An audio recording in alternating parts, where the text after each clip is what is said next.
Beef কালা ভুনা আজকে আপনাদের সাথে তৈরি করে দেখাবো। এই কালো ভুনাটা অল্প মশলা দিয়ে তৈরি করা যায়, কি বিশ্বাস হচ্ছে না? সেই জন্য কিন্তু পুরো ভিডিওটা দেখতে হবে।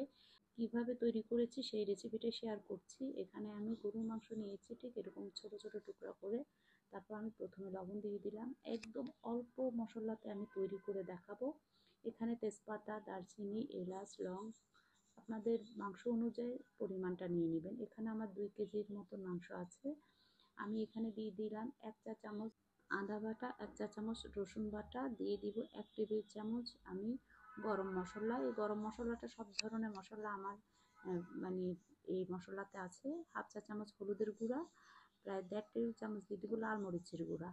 তারপরে পেঁয়াজ দিয়ে দিলাম এখানে কিছু আমি কুচানো, এখানে কোনো রকম বাটা পেঁয়াজটা দিবেন না।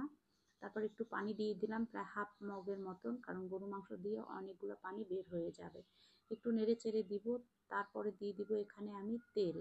এখানে সয়াবিন তেলটা দিয়ে দিলাম আমি বেশ পরিমাণ, যেহেতু মাংসতে চর্বি নাই। ঢাকনা দিয়ে চুলাতে বসিয়ে দিব।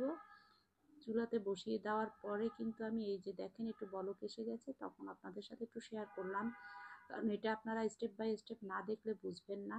এখন এরকম নেড়ে চেড়ে দেওয়ার পরে দেখবেন কিছুক্ষণ এরকম জাল করার পরে একদম অনেকগুলো পানি বের হয়ে গেছে। আমি আবারও ঢাকনা দিয়ে কিন্তু রান্না করে নিব। এই যে দেখেন অনেকগুলো পানি বের হয়ে গেছে। এখন কিন্তু আর কোনো পানি দিবেন না, এই পানিতেই সিদ্ধ হয়ে যাবে। মিডিয়াম লো আঁচে রেখে মাংসটাকে আগে সিদ্ধ করে নেবেন। একদম চুলা বাড়িয়ে দিয়ে কিন্তু মাংসটা সিদ্ধ করবেন না। এরপরে আমারও দেখেন আমার পানিটা আমি শুকিয়ে নিয়েছি। এখন থেকে কিন্তু স্টেপ বাই স্টেপ শুরু হবে। এখন থেকে আপনারা কিন্তু ভিডিওটা টানবেন না। এখন আমি সরিষার তেল দিয়ে দিলাম প্রায় 1 কাপের মতন। তারপরে এখানে 2টা রসুন দিয়ে দিলাম কুচি, আর 2টা পেঁয়াজ কুচি, আদা কুচি দিয়ে দিলাম প্রায় 2 টুকরার মতন। দিয়ে এখন আমি কিন্তু এটাকে নেড়ে চেড়ে দিব।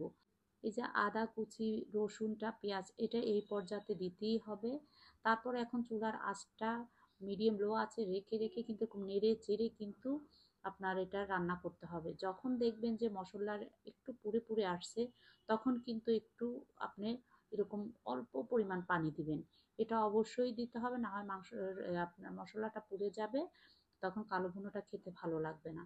এরকম যতক্ষণ না পর্যন্ত ভুনাটা হবে ততক্ষণ পর্যন্ত এভাবে পানি দিয়ে দিয়েই করে নিতে হবে। তবে অল্প পরিমাণ পানি দিবেন যেন মশলাটা না পড়ে যায়।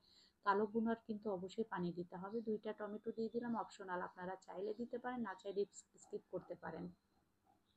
এখন আমি নেড়ে চেড়ে কিছুক্ষণ, এই যে দেখেন আমার কালো ভুনা প্রায় হয়ে গেছে। আমার এই রেসিপিগুলো যদি ভালো লাগে অবশ্যই আমার পেজটা ফলো করে দেবেন, ভিডিওতে একটা লাইক দিয়ে দিবেন, বেশি বেশি শেয়ার করে দিবেন। এখন আমি কিছুক্ষণ আরও নাড়াচাড়া করার পরে কিন্তু আমি এখন একটু কাঁচামরিচ দিয়ে দিলাম। এই যে আমার একদম ফাইনাল লুক, আমার দেখেন কত সুন্দর হয়েছে না?